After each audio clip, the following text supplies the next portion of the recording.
And it has been a volatile few days for the Japanese yen. It's currently weakening against the US dollar. Yesterday, it clocked its largest advance against the greenback in 2 months after the chief of Japan's central bank hinted at the possibility of ending its negative interest rate policy.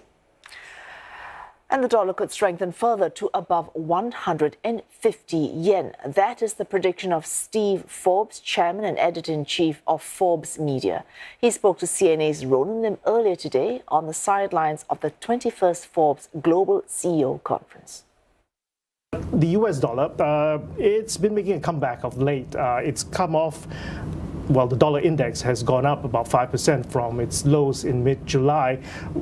What's your outlook going forward for the dollar? The dollar, I think, will do okay compared to the rest of the world. Japan has been employing all sorts of tools to try to keep that game going.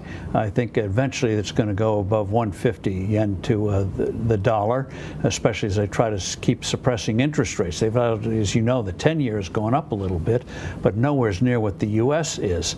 So that's going to be very hard to maintain. The Brits are in trouble. The euro is not doing too badly as it did a year ago against the dollar, but all the currencies, I think, are in a state of flux. They're all weakening. It's just a matter of who weakens more. Okay. Talking about funding, you said earlier that there's a lot of government debt out there. Funding for the federal government is about to run out at the end of this month, again, unless Congress takes action. Failure to pass spending, of course, could mean potential government shutdown again. Or potential, I say. Usually these things, they don't go over a cliff, or they only do it for a day or two. There's no threat of a U.S. default as you had a few months ago, but you have firebrands on both sides that say we must not compromise.